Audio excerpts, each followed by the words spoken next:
할렐루야. 날씨가 매우 추운 수요일입니다. 건강 조심하시고요. 2020년도의 마지막 우리 수요 말씀 함께 은혜를 나누는데 갑절의 은혜가 있기를 소망합니다. 그리고 내년 또 첫 주 수요일에 만나게 될 텐데 그날에도 여전히 변함없는 하나님의 은혜가 있기를 간절히 축원합니다.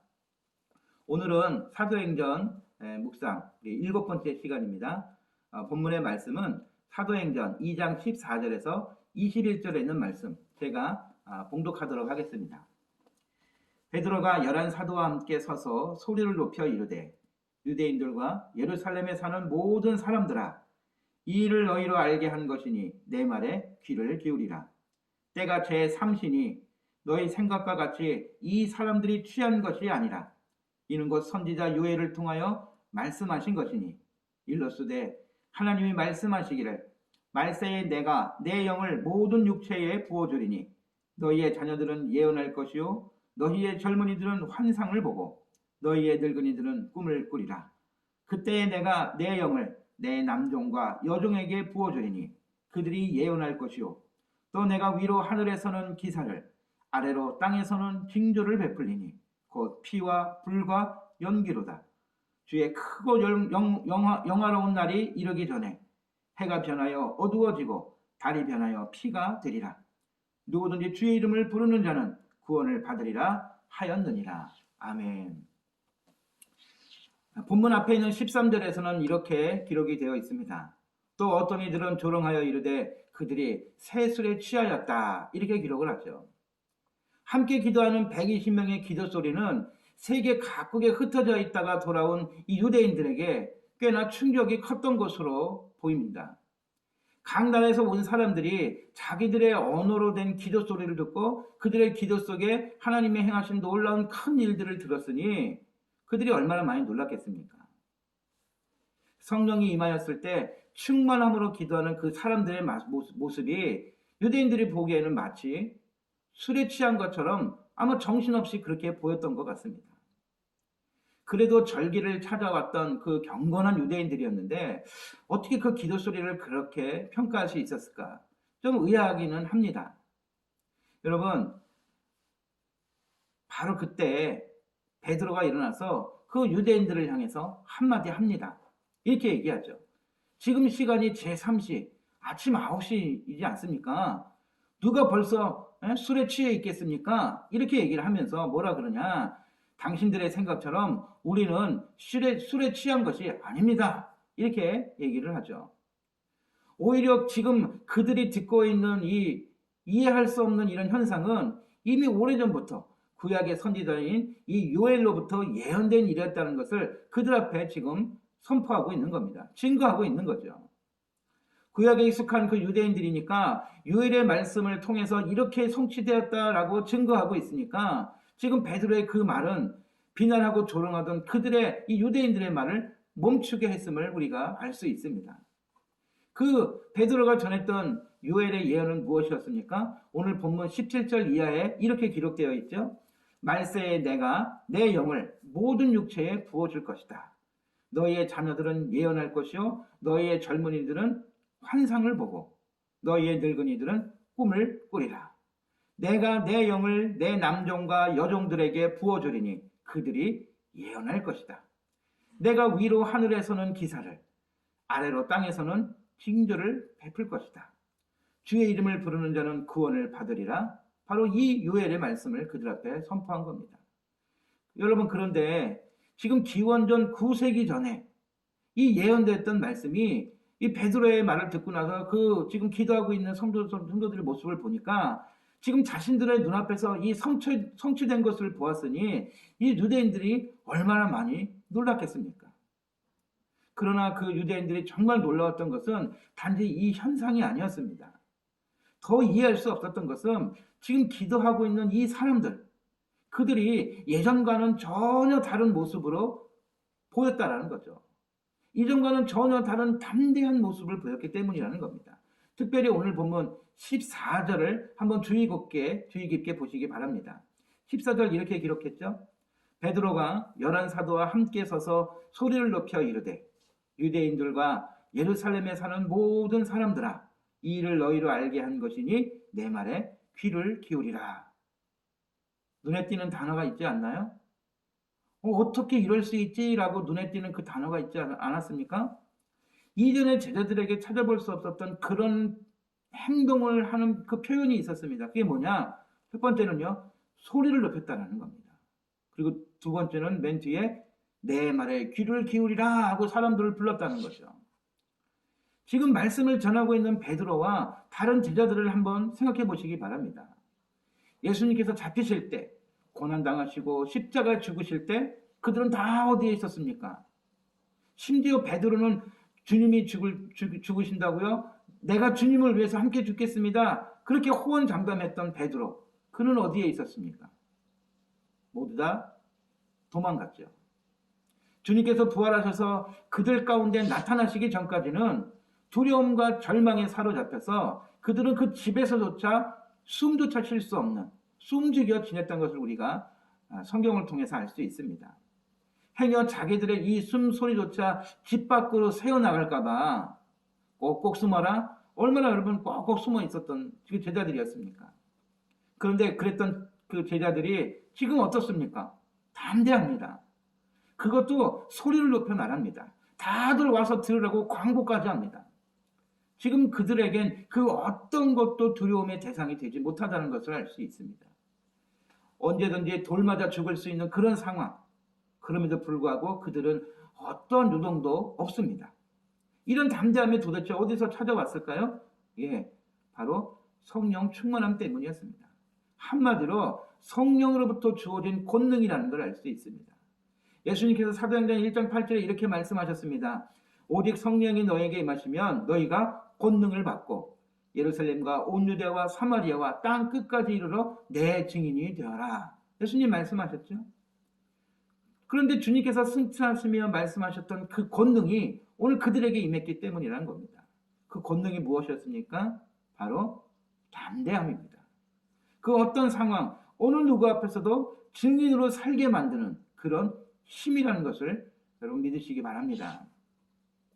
그 권능이 임하자 지금 예수를 부인하고 저주하였던 이 겁쟁이 베드로가 또 나머지 제자들과 함께 지금 예루살렘 그 유대인들 앞에 서서 복음을 전하기 시작한 겁니다. 그는 유대인들에게 제자들이 취한 것처럼 보이는 까닭이 왜 그런지를 지금 설명하고 있고 특별히 요엘 선지자의 말씀을 담대하게 선포할 수 있었던 겁니다. 저희가 지금 하정원 목사님의 사도행전의 말씀을 기준으로 해서 그 은혜 묵상 말집을 가지고 함께 말씀을 나누고 있는데 하정원 목사님은 이 사도행전 2장 15절 17절에는 말씀을 현실적인 언어로 이렇게 표현을 했는데 정말 그렇구나. 은혜가 있어서 함께 나누려고 합니다. 이렇게 의역을 하셨더라고요. 내가 내 영을 모든 육체에 부어주리니 너희의 겁쟁이들이 예언할 것이요 너희의 바보 같은 이들이 환상을 보고 너희가 포기한 자들이 꿈을 꾸리라. 할렐루야. 예, 겁쟁이들, 바보 같은 이들, 포기한 자들이라고 여김받았던 그들에게 성령이 임했다는 놀라운 은혜를 전하고 있는 것입니다. 바로 성령이 임할 때 이런 일들이 벌어졌습니다. 제자들의 이런 모습이 유대인들에게는 술에 취한 것처럼 이상하게 보인 것은 어떻게 보면 당연한 일이었습니다. 여러분, 하나님께서 임하시면 성령으로 우리를 보내주셨을 때 불과 같은 그러한 열정이 있는 비전이 있는 그런 은혜가 임하는 것입니다. 바로 한마디로 얘기하면 다른 사람이 되어버리는 거죠. 성령의 능력을 술과 비교하는 것이 좀 그렇지만 생각해 볼수록 좀 비교 대상으로 적절하지는 않지만 그래도 비슷하지 않나, 비교 대상으로 삼기에는 그래도 적절하지 않나 그런 생각을 하게 됩니다. 술 취한 이들 보면 정말 그렇거든요. 술에 취할 만큼 취할 사람은요 정말로 무모할 정도로 담대해집니다. 거칠 것이 없죠. 심지어 경찰이 앞에 서 있어도요 할 말 다 하고 되려 소리를 지릅니다. 어떤 한 가지의 말을 시작하면 다른 말은 생각나지도 않는지 계속 그 말만 반복합니다. 얼마나 열정적으로 웅변하는지 아시나요? 네. 조용하라 그래도 온 동네 다 들썩거릴 정도로 큰 소리로 고래고래 지릅니다. 누구야 이름을 부르기도 하고요. 불만이 있으면 그런 것들을 막 큰 소리로 지르지 않습니까? 무엇 때문입니까? 네, 술 때문입니다. 그가 원래 그런 사람이라고 보다는 술이 그를 그렇게 만든 것이지요. 여러분, 성령에 사로잡힌 사람들은요, 이보다 더 담대해집니다. 더 뜨거운 열정에 사로잡힙니다. 어디서든지 주님을 증거합니다. 할렐루야. 한국교회가 20세기에서 21세기로 넘어오면서 교계에서 가장 열망했던 것이 있었습니다. 그게 뭐냐? 바로 100여 년 전, 이 1907년 이 평양 대부흥의 역사가 한국 땅에 너무너무 절박했습니다. 그 대부흥의 역사가 다시 한번 일어나기를 얼마나 사모하면서 기도했는지 모릅니다. 여러분, 이 100여 년 전 당시 기도회로 시작된 이 성령의 뜨거운 역사가 평양으로부터 시작을 해서 전국으로 확산되었죠. 모이면 기도하고, 흩어지면 전도하고, 말씀 사경회를 통해서 성도들의 이 뜨거운 성령의 은혜를 체험할 수 있었던 그때를 우리가 다시 한번 사모하는 마음으로 기도하고 있었다는 겁니다. 우리에게 그 은혜, 여러분 100여 년 전에 그 은혜가 있었기 때문에 그 험난했던 36년의 일제강점기를 견딜 수 있는 힘을 얻었고요. 이 성령의 인도하심은 전 세계를 움직여서 결국은 독립으로까지 이끌어 주셨음을 우리 믿음의 사람들은 고백하지 않을 수 없습니다. 바로 이 100년 전 그 은혜를 사모하면서 다시 한번 대부흥이 있기를 기대합니다. 그리고 소망합니다. 여러분 2020년 지난 1년 동안은 참 힘들었습니다.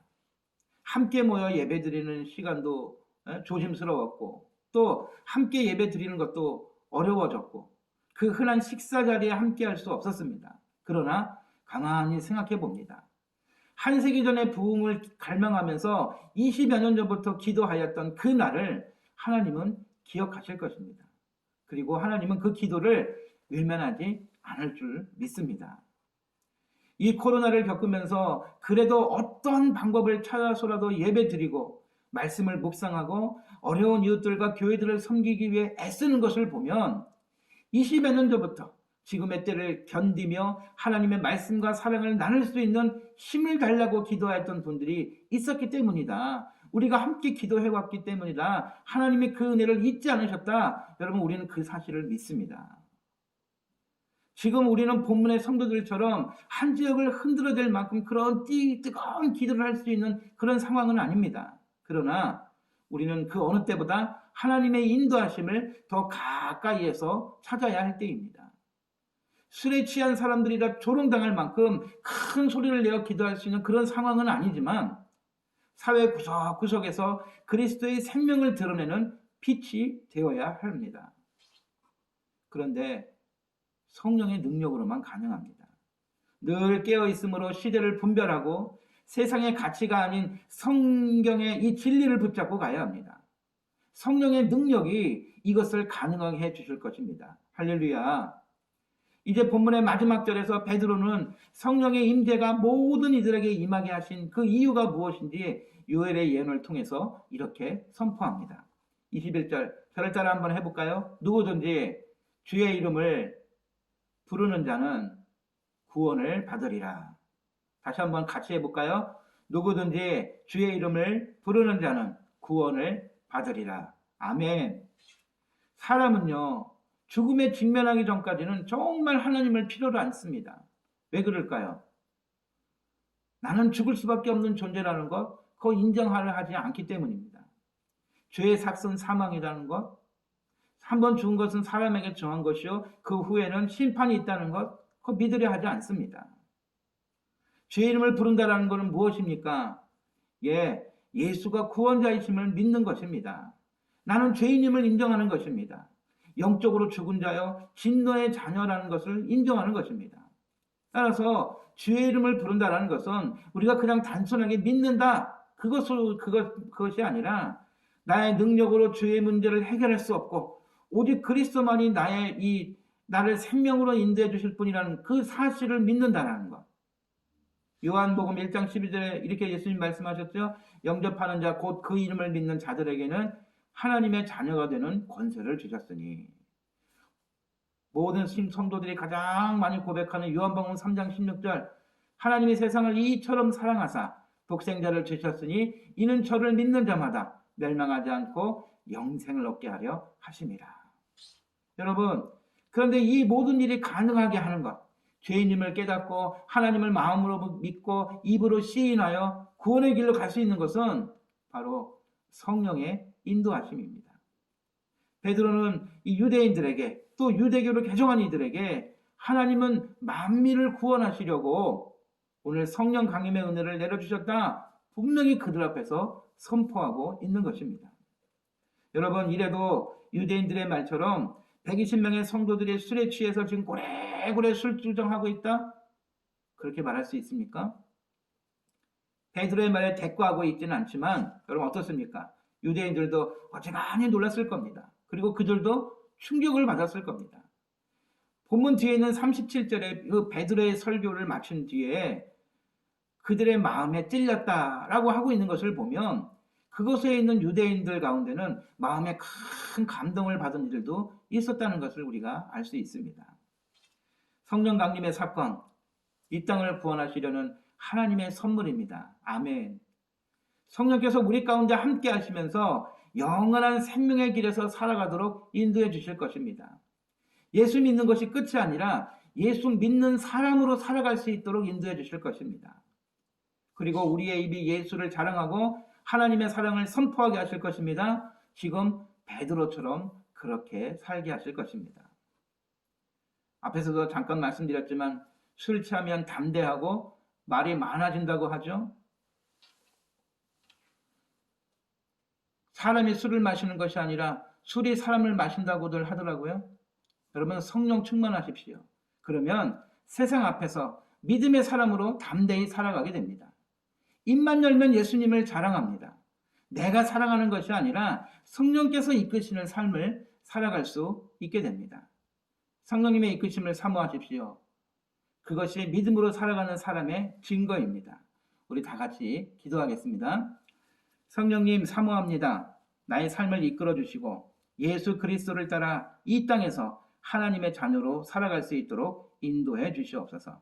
죽었던 사람, 진노의 자녀였던 인생을 하나님의 백성, 자녀로 살게 해주셨으니 더 이상 죄의 길에 빠지지 않고 하나님 기뻐하시는 영광 돌리는 삶을 살아가게 하옵소서. 예수님의 이름으로 기도합니다. 아멘. 남은 3일 또 여러분 승리하시기 바랍니다.